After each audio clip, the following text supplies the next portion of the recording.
Today, we're talking to the multi-talented Bontle Modiselle. How are you doing? Amazing, great. How are you? No complaints. Let's start from the beginning. Really, Hamputi, Rockville was where I spent a lot of my days growing up with my family. It was quite beautiful, really. It's a big family. My grandparents had 13 children. My mom was number 9. I understand. So, sure. But amazing though. Let's talk about that. I mean, you bring another aspect. I mean, growing in a family where you are many, if I may put it that way, because Sure. I come from that background as well. Sure. I incidentally were also 13. I wanted you to zoom in there because for people who cannot relate to, being brought up in a family where you are many, the money issue, how does it work usually, when you're so many? Housing that many children, obviously there's a lot of sharing, and so my mom is very accustomed to that kind of upbringing. But I'm pretty sure no one felt like they fell short of anything because everyone went to school, everyone was clothed well. But obviously there's a lot of passing down of clothing, so very important. Yeah, so I think a lot of things were repurposed. Yeah, you learn to absolutely handle scarcity. Definitely. Yeah. Definitely. I mean, I think one of the things that I'd learned about my mom, and I think maybe this is why growing up, I had quite a minimalist approach to life, right? Because I saw my mom do the most with almost nothing, with the bare minimum. But when you grow up in that kind of environment, you don't even feel like you're getting the bare minimum. Yeah. You don't even imagine that there could be more. So because I'd seen my mom do the most with nothing, and I'm sure she had learned that from her mother, it seemed like that's the way of life, right? And but as you keep growing older, and Mama now starts being a lot more open about how things are going. So I know it was loan after loan after loan, and I remember when we were sitting in the office of a certain bank, and we wanted to get a student loan approved because that was the only way I was going to be able to further my education. And the conversation between myself, my mother, and the lovely lady at the bank was, well, if you're going to do this, I had made a promise to my mom that if I commit to this, I promise to you, Ma, I will be able to, I'll pay this off. Yeah. At some point in my life. And mind you, at the time I'm a student, but I'd made that commitment and I promised my mom to say I will be able to pay it off. And thank God I was able to do that after a couple of years. So. Yeah. So growing up in a setup like that and going to varsity, the pressure, go campusing, a lot of people don't want to show their background, where they come from. They come from humble beginnings and they try and spend money to show off and to try and belong. Sure. How did you handle that transition, going to varsity, knowing you're coming from a family background like that and you can't afford to flex? You will be flexing what? Because I'd seen my mom go through so much, I really made a promise to myself that I didn't want to ask, from the age of 18, I don't want to ask my mom for money. Yeah. So I'm in tertiary and I started working as a promoter. Okay. So there I am on campus. Yes. Wow. So I'm working on campus. I'm doing these little activations for various brands. Sometimes it was 40 Rand an hour. Yeah. If I was doing a really good job, it was like 200 Rand an hour. And this is in UJ, right? And this is in UJ. I mean, for a student, 200 Rand, in 5 hours, yes, you've made 1,000 Rand. Yeah. And it's like, wow, it's a lot of money when you're in tertiary. So while studying, I'm working as a promoter and I'm dancing. I'm in the world of dance, performing, doing work with different artists. Sometimes there was a bit of income that came from that. Sometimes, I would do a job and the job would probably pay like 500 Rand or 1,000 Rand. So because I had these various or little pockets or streams of income, at that time, it really made quite the difference. But I also wasn't a very big spender. Yeah. No. Okay. This dancing, when did it start? I was the type of child who would mimic what she saw on television, Whether it was Boom Shaka, whether it was Michael Jackson, I just always wanted to mirror what I saw on TV. And when you have these family gatherings, I was the kid that did that. Koskolong, I did the cultural activities, the rhythmic gymnastics, ballet. I grew up in that space. space. When I was in high school, around grade 9, grade 10, then I got introduced to street dance culture. Okay. And that's when I started to be a part of these dance crews. And from there, that afforded me the opportunity to get introduced to the world of television through music videos. And then from there, you know, getting into different shows and then corporate stages, you know. So, yeah, so it's been quite a long stint that I've had. You know, there's something that intrigues me about people who dance, I mean, especially like doing choreography. Sure. You know, with age, ne? The knees can start Bona. deciding, no, we're not coming. Bona. I'm not any different. How are you feeling it in your body now? I mean, you know, there's things, moves you could do maybe, you know, back in the days. Sure. How is that transition? I am aging gracefully. Oh, beautiful. Okay? Yeah. And I don't think my age is showing on my face, which is amazing. No, definitely not. But Hopaisanawa thing is from feeling, not from looking, Yeah. I think. Yeah. So I'm still able to move my body in certain ways. Okay. I think sometimes I tend to calculate how I move. So the strain, Yes. I don't put my body through that much strain. I Yeah. think I love my body a lot more now. I think when you're younger, you're just so daring and sometimes you do things without thinking. Now I'm a little more cognizant of it. And obviously, as a mother as well, your body changes immediately. Of course. You know, so needing to adjust and come back to that and bounce back, that was work within itself. But I keep active, and really it's as simple as that. And a muscle that stops working evidently becomes a muscle that doesn't work anymore. But you know, we still keep keep healthy and strong. So let's talk about your transition to all these other creative roles, because surely they slept differently financially. They don't pay the same. No. The dance space didn't pay much back then.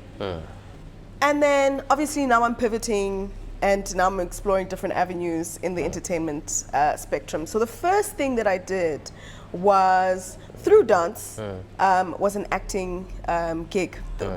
It was a debut of a film that I did called Hear Me Move. Yeah. I got to play the lead. Yes. But now this is the first big check that I get, right? Yeah. Because it's a lead role, you're number 1 or number 2 on the call sheet. So I understand that, like, you're getting the biggest and that check makes on a big set. difference to be number 1, number 2. Well, I understand that. Yeah. Because if you're going from like a single or 3 zeros and now you're going to 4 zeros or 5 zeros, it's like, okay, now something's happening. Yeah. But now I got to explore the world of acting through that. And you know, sometimes, you know, as you work these different mediums, they pay differently. Yeah. Sometimes you'll get paid at the end, sometimes you'll get paid 50% at the beginning and the balance at the end. Sometimes you get paid in increments, or even if you get a final payment, it could be 3 months later, it could be 6 months later.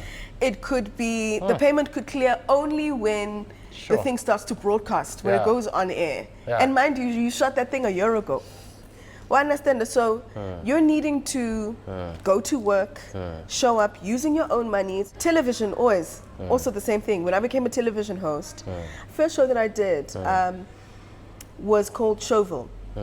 That one was quite good. And I don't know why this is, but maybe this is a conversation for another day. But there seems to be a difference that I've felt and experienced working for white productions versus working for black productions. Interesting. And the payment that you get. Also, these productions often have a very different budget. You know, black productions don't really get a very big budget. So you as talent, or you as crew, or you as cast won't really be paid that much. But it's always a different story when you're working on a white production. If you don't double click, you'll be in trouble, because people will is this what you are saying? It's a lived experience. It's not a story I'm telling. It's just what it is. And I know that it's not, I'm not the only one. I've got sisters who also operate within the entertainment industry. And it really doesn't matter what the medium is or what the art of expression is. Also, as an artist or as a creative, to make a lot of money in one framework. In fact, I think you are most likely to thrive or to do a lot better if you're able to find different pockets or different ways, whether in the entertainment industry or even outside of it. Just allow yourself or give yourself the ability to be able to pull from different streams of income, doing different things. Yeah. There are very few success stories of people doing great in just one thing. Okay. So your breakthrough in acting, I mean, Hear Me Move, and boom, you are there. Did that influence your career strategy? 100%. It absolutely affected my strategy. I think just as a dancer before, I could do anything with anyone at any point, right? And I could decide, okay, I can dance with this artist, I can do this kind of job. But now, having explored being an actress, and now being a television host, and now being on a big music platform, there's a certain status that you reach. And as you get there, there's just certain jobs that you can't do. It doesn't make sense for you to be an anchor or to be leading a certain show, but then to be a backup dancer for another artist. Okay. It just doesn't work, you know? So you're really needing to reconsider the work that you do, the kind of work that you do, but also it gives you leverage, you know? So even when you do negotiate for the same kind of jobs, you're able to renegotiate how you frame that job, how you're able to show up for it, and how much you're remunerated for that job. Because I've got all these other mediums to back me up. So it's like, no, I can match Ivan Fela. That's your profile, that's your portfolio. Who dances, who sings, who this, who that, and I'm able to maximize or leverage on those things so that I'm able to maximize on another job. You know, with entertainment, it's not like a 9 to 5 where you are guaranteed whatever date you're paid, a paycheck. But, you know, with your industry or in your industry, you know what? It's either there's a gig or there's no gig. You know, sometimes the gig is there, but you haven't been paid yet. How does the money thing work, you know, as a couple, you know, being both in the entertainment industry? You know, with my husband and I, he's here, he's listening. No, he's listening. Look, we've never made money an issue between us. I think we've acknowledged the role that it plays, but we don't, it's not the end all and be all of us. I mean, we're 15 years into our relationship. We talk about money, so we're very open about it. 15 years is a long time. Yeah, 5 years of those we've been married. So we talk about finances. We're not awkward about it. It's not tense. No one needs to hide anything from anyone. So I have the secret account. I don't have another bank account that you don't know about. Okay. But we're able to discuss finances. You know, like you said, the ebb and flow of the entertainment industry means that there could be months of no income for one and income for the other. But again, we don't make it awkward. There's moments where he's had to hold it down for us. There's moments where I've had to hold it down. And that's been okay. And I guess that level of openness as well is important. But I don't think this applies to just the entertainment industry. I think if you look at the state of work just generally, throughout any industry, the economy, and like you said, the nature of a 9 to 5 and how people work, that too is changing. So I think people are needing to adapt and adjust drastically across all industries, just, you know, so that everyone is able to sustain themselves. It's not even about thriving anymore. I think it's just about if you're able to sustain yourself. I think that is a goal reached. I like what you said earlier on about being open between you and your husband. You don't keep secrets. Money is one of the leading causes of divorces for many families. What would your advice be to other young couples on how they should deal with the money issue in their relationship?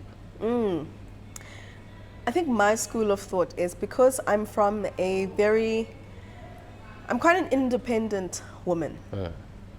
But I don't necessarily use it as a crutch, neither do I throw it in my person's face. In fact, I think it helps support the collective responsibility that we have. Neither do I have an expectation as a woman for my husband to take care of everything. I think we live in a time where it's absolutely necessary to be able to show up for each other at all times. My 100% plus your 100% really just helps whatever it is that we're building. And if your 100% at that time is only 20%, you know, if we're going to make it a monetary value, if all you can put in is 20 Rand and I can put in 80 Rand, because we have the same goals, then everyone is taken care of. I understand. So I think have the open conversations. Don't make it weird. Don't make it difficult to be able to talk about it. There is no pride when it comes to money for us.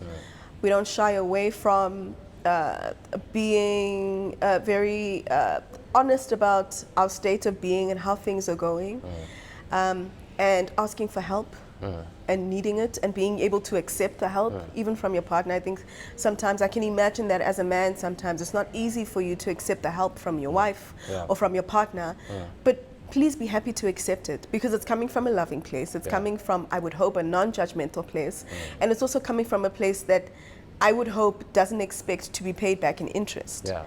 I mean, we're building a home together, so if we have that same objective and we work towards a single goal, then that helps, you know. Please contextualize this independence, you know, because hey, Majida, we tend to have a different interpretation of a wife being independent. What does that mean? My understanding of an independent woman, coming from the type of home that I come from, a matriarch-led home, there was no father, so it's a single income. So I grew up in a home where my mom went to work, and that was the only source of money. So it is me working or performing any kind of work and making money, and really not being dependent on anything from my husband or from my partner, but I'm able to accumulate whatever it is that I need to financially for myself without having any kind of expectation from my husband. So if nothing ever came from him, I'd still be okay, he'd still be okay, and our daughter would still be okay. I think that's the key word there, because it doesn't mean, from what I gather from you, it doesn't mean I know suddenly you do everything by yourself and how no more involving thing. No. But it actually means that you are stable enough that even if tomorrow, for whatever reason, God forbid, he wasn't there, that you'll still be able to live in life. 100%. And that's the context of independence in that sense. For me, it makes sense. Yeah. Your Revlon South Africa partnership. Wait. Yeah. Yes. Oh, you didn't expect that to come out? No, not at all. So tell us, how do brand partnerships and endorsement function? You know, for somebody who just hears about it, I mean, how does it work? You know, what are the mechanics of a sponsorship like that? Okay, so I'd imagine a scenario that here's a brand, it spots you as an individual, and they feel like they're able to collaborate, partner with you, work with you in whatever spectrum, in whatever way. So they propose and they say, hey, this is what we want to do with you. And they can put before they put a number down, you want to understand in what ways they want to work with you. So what does that work look like? What's the duration of it? What is expected of me? What are the deliverables of that job?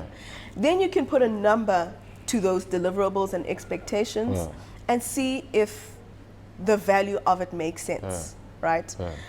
Because ultimately it's not just about the brand benefiting from that, but you as an individual, how does this partnership, how does it mutually benefit both parties, you know? They'd come to me, they'd said, hey, this is what we want to discuss with you. And if you're fortunate enough to have management or representation or someone who is able to do those negotiations for you, there can be some pushback, you can kind of make sense of certain things. Others, you know, you're able to renegotiate and say, okay, look, if we can't change the number, because sometimes they can't change the numerical value of something, but you're able to change the scope of work. Sometimes you're able to adjust the scope of work, and sometimes you're able to adjust the number that comes with that scope of work. So if you have this kind of experience, you're able to have those conversations. If you've got management, they can have those conversations for you. But it's a number of things. But I'll always say, like, just don't say yes to the first number that is thrown your way. But you're happy with this one? Okay, so this brand partnership with Revlon SA, how has it influenced your career strategy and your finances? Sure. I mean, it happened in 2017. I mean, definitely when you get into a partnership with a big brand like that, you've got more muscle, you know, so you're able to negotiate differently. You're able to make certain demands in a certain kind of way. You're also able to understand how brands perceive you. You're also able to understand how your audience may perceive you in alignment with a particular brand. So all of these things are a continuous conversation. And I think you just need to allow yourself to be aware of what these conversations are and what you do about those conversations and how you're able to maximize those conversations. Okay. So the arrival of your daughter, how has the arrival of your daughter changed the way you handle money and the way you deal with money? Sure. Money in relation to my daughter is it's a very big change. It's made me 1,000% more selfless. You know, I think I've always been the type of person, and sometimes to my own detriment, I've tried to be almost like a financial savior complex, right? But that showed up as being like an older sister or a mother figure in the world of dance and making sure that my dancers are compensated. So if I'm able to do that for my dancers, what more for my daughter? You know, I wanted to have the best possible future and to be able to create that in real time and hope that she has a softer cushioning in landing as she gets older. I mean, losing my father very early on in my life obviously was quite unfortunate, even though my dad was an accountant. But it's not like we received a pay or a lump sum of money when we turned 18, right? But that's where my thinking is now for Africa. And that's what I would like to do for her. My mom did go on retirement last year for the first time. And we had to have very real conversations. What happened in preparation for that retirement? As a pensioner, what does that look like? And a will. She is getting older, you know? So me even thinking about a life without my mom is unbelievable. But nonetheless, preparations still need to be made. And we're having this conversation with my mom now in her 60s. Wills are a conversation that I'm able to have now, and insurance now in my 30s. So I guess the fear of it, I think, is what's changed. Now we're able to go into that conversation quite honestly and say, what are our options and what is the best way to navigate it? If you had a chance to speak to young women who want to pursue a career in creative arts, how would you advise them on the subject of money management? The creative space is a very difficult one to navigate. Oh, also, please learn about tax. I'm just saying, especially as an entertainer. So no. But anyway, we'll come back to that. Okay. But try to create as much sustainability for yourself in an inconsistent space. So obviously you want to be able to save as much money as you can. I don't spend recklessly. I'm not a brand heavy person. So these luxury brands, I'm not that type of person. If you are, that's okay. I decide to use my money differently. If I'm able to put it away, I can learn about investments. Don't spend the money as soon as you get it, you know, because very soon it's going to run out. The cost of living is unbelievable right now. So you really want to be smart about how you use your money. You know, just because you see that 20,000, it like disappear immediately. 20,000. Thank you so much for joining us. Thank you. Now it's that moment, robot. Ready? Yes, I'm ready. John. I'm ready.